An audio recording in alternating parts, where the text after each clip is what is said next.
लेकिन इस बीच मेरठ से जो खबर आ रही है वो बता दें, भारत बंद के दौरान मेरठ में हिंसक प्रदर्शन नजर आ रहा है। मेरठ कचहरी में कई जगहों पर आगजनी की गई है, प्रदर्शनकारियों ने कई जगहों पर तोड़फोड़ भी की है और हम तस्वीरें आपको दिखा रही है। देखिए, पुलिस चौकी को आग के हवाले कर दिया गया था मेरठ में, वहां पर जो गाड़ियां खड़ी थी उनमें आग लगा दी गई, पथराव पुलिस पर किया गया। पुलिस ने जब इन्हें समझाने और रोकने की कोशिश की तो पुलिस पर पथराव किया प्रदर्शनकारियों ने। हिंसक होता जा रहा है ये प्रदर्शन। अभिषेक हमारे साथ जुड़े हुए हैं अपडेट लेकर के। अभिषेक, तो जिस तरह से हिंसक प्रदर्शन हो रहा है, तस्वीरें आप लगातार दिखा रहे हैं, लेकिन यहाँ पर पुलिस की भी नाकामी कहनी होगी क्योंकि पहले से ही पता था कि इस तरह के प्रदर्शन हो सकते हैं, बावजूद इसके पहले से कोई एहतियात नहीं बरता गया।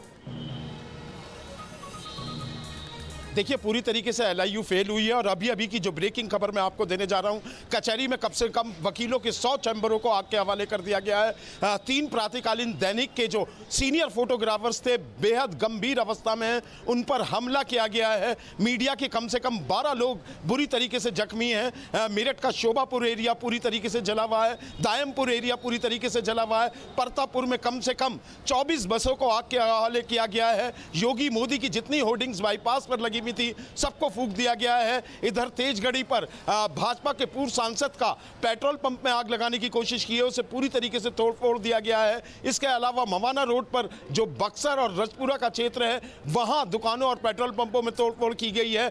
कचहरी में 6 पुलिस वाहनों को आग के हवाले किया गया है। कुल मिलाकर स्थिति अराजक होती जा रही है और पुलिस को ये ऑर्डर ऊपर से मिले हैं, जो हमारे सोर्स बता रहे हैं कि इस उग्र आंदोलन पर आप संयम से काम लें। पुलिस पर लगातार पथराव की तस्वीरें हम आपको थोड़ी देर में भेजेंगे। जो परतापुर में जिस तरीके से पुलिस को निशाना बनाकर तमंचों से फायरिंग की गई है, ओपन फायर खोले गए हैं और पुलिस बैकफुट पर रहते हुए पीछे की तरफ भागने को मजबूर है। सियासत का ये रंग देखने को मिल रहा है। तमाम बीजेपी के अगेंस्ट जितनी भी पार्टियां हैं वो इस आंदोलन को अंदर खाने सपोर्ट कर रही हैं और बीजेपी नेतृत्व भी ये चाहता है कि किसी तरीके से 2019 के इलेक्शन में दलित वोट उससे न छिटके। इसलिए पूरा मेरठ इस समय अराजक स्थिति में है और ये जो रोड बेगम पुल की मैं दिखा रहा हूँ, ये पूरी तरीके से मार्केट बंद है, जबरन ये बंद कराया गया।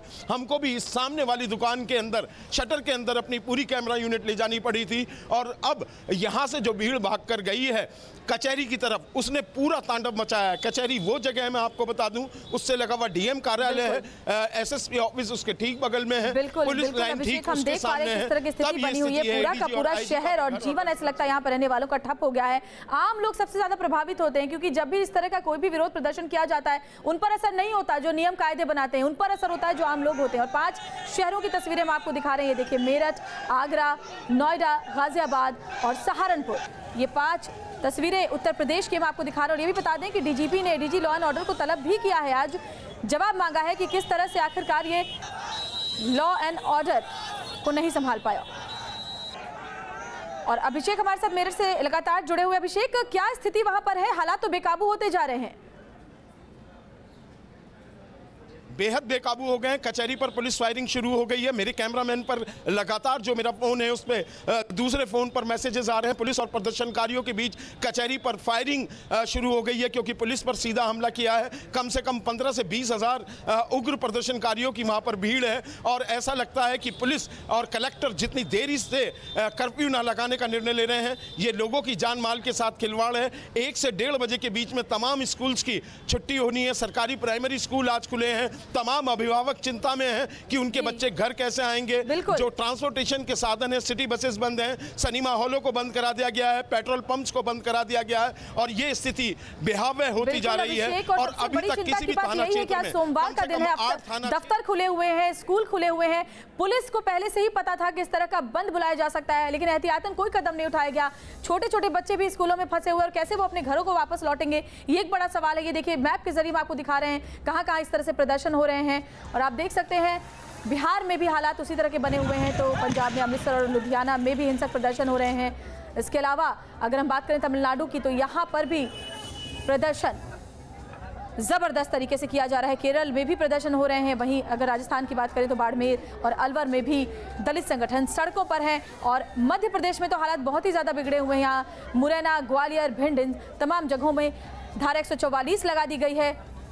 और ग्वालियर से हमारे सहयोगी विनोद लगातार हमारे साथ बने हुए हैं, तस्वीरें हम तक पहुंचा रहे हैं। विनोद, सबसे बड़ी चिंता की बात यह भी है कि स्कूल कॉलेज में बच्चे गए हुए होंगे, दफ्तरों में लोग पहुंचे हुए होंगे, सोमवार का दिन है, 3 दिनों की छुट्टी के बाद आज सब कुछ खुला है। ऐसे में वो लोग वापस अपने घरों तक कैसे जाएंगे? कैसे पुलिस उनकी सुरक्षा को सुनिश्चित करेगी?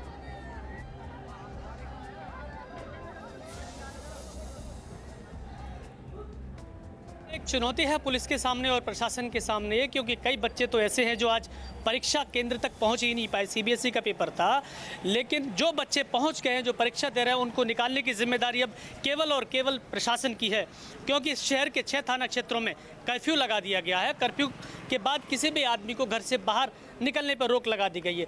तस्वीरों में हम आपको दिखा रहे हैं, लगातार पुलिस की पेट्रोलिंग चल रही है, सड़कें धीरे धीरे खाली होने लगी हैं।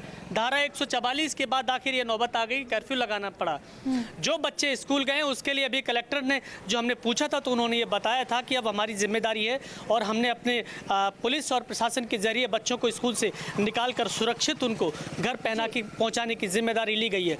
मैं बताना चाहूँगा कि यहाँ पर जो भीड़ थी, जो उपद्रवी थे, उन्होंने ग्वालियर कमिश्नर, जो नगर निगम के कमिश्नर हैं, उनको भी नहीं छोड़ा। उनके बंगले को आग लगाने की कोशिश की गई, बंगले पर हमला किया गया, मीडिया को गाड़ियों पर हमले करने की कोशिश की गई।